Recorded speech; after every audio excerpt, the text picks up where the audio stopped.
Assalamualaikum warahmatullahi wabarakatuh. Saya Hania Lailati Nisfa dengan NIM K6422043 dari Program Studi Pendidikan Pancasila dan Kewarganegaraan Fakultas Keguruan dan Ilmu Pendidikan Universitas 11 Maret. Untuk menyelesaikan ujian akhir semester mata kuliah Pendidikan Pancasila, saya akan menjelaskan mengenai etika. Etika dalam pengimplementasian dalam kehidupan sehari-hari. Warga negara Indonesia yang hidup berdampingan dengan beragam akan budaya dan tradisinya.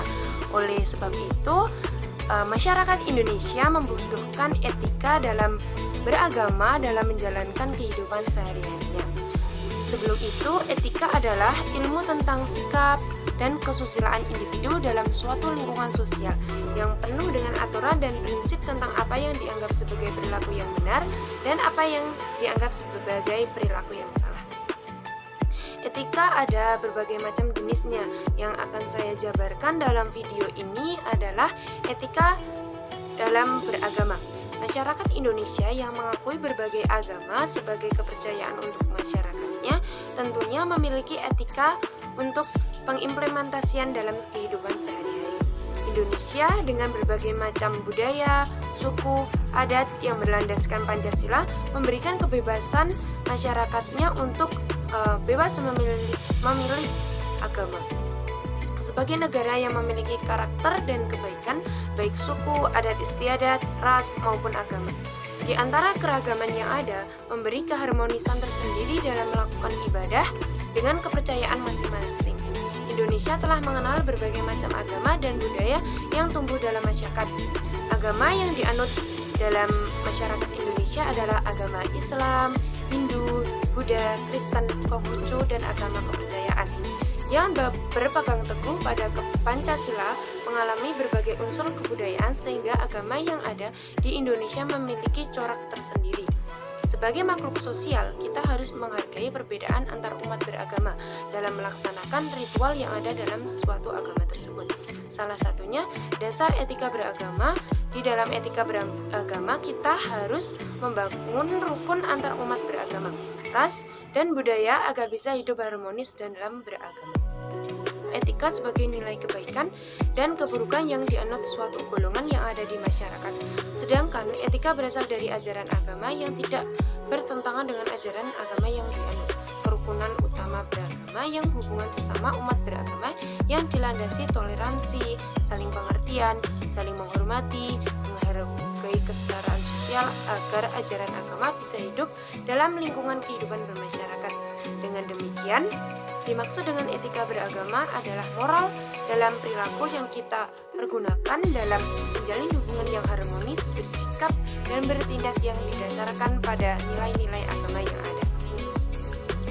Dengan adanya etika dalam beragama, di masa sekarang agar memberi kedamaian untuk menjalin hubungan yang harmonis dan kerukunan bagi pemeluk agama, menjadikan hidup damai tanpa adanya perseteruan antara umat beragama, salah satunya kepedulian toleransi, menghormati kebaikan, dan menghargai kesetaraan dalam pengalaman ajaran umat beragama, menjadikan masyarakat untuk saling bergotong royong dalam kehidupan sehari-hari agar bisa hidup berdampingan tanpa adanya perbedaan, sedang tujuannya adalah tercapai hubungan sesama umat beragama yang rukun, damai, tentram antara budaya tanpa adanya kecemburuan sosial antara umat beragama.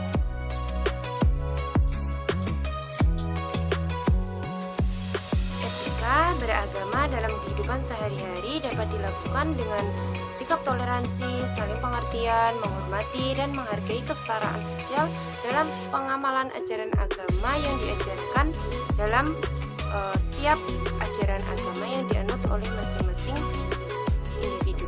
Yang pertama, menghargai semua ajaran umat beragama, baik kebudayaan maupun tempat peribadatan, dan memberikan ruang lingkup untuk hidup berdampingan.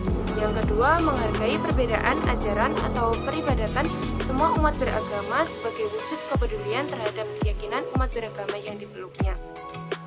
Yang ketiga, menghargai kebebasan pemeluk agama untuk menjalankan perintah agama dengan baik dengan unsur tidak bertentangan dengan ajaran agama dan peraturan yang berlaku pada agama. Yang nomor 4, yaitu membangun kepedulian sosial dalam mewujudkan masyarakat yang rukun dan damai untuk berbuat kebaikan, saling menghormati umat beragama. Yang kelima, membangun kehidupan yang produktif selagi tidak bertentangan dengan agama.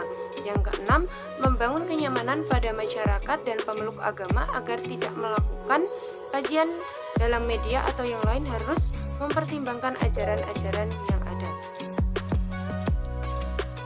Nomor 7, membangun masyarakat yang berbudi luhur terhadap semua umat beragama tanpa melihat struktur sosial maupun material. Yang ke-8, membangun kehidupan masyarakat yang bergotong royong dalam situasi kondisi apapun antar umat beragama. Yang ke-9, menghargai kebudayaan yang ada di dalam lingkungan masyarakat. Dan yang terakhir adalah memberikan cerminan kepada semua umat beragama. Mungkin itu yang dapat saya sampaikan. Apabila ada kelebihannya, itu murni dari pengetahuan yang saya dapat.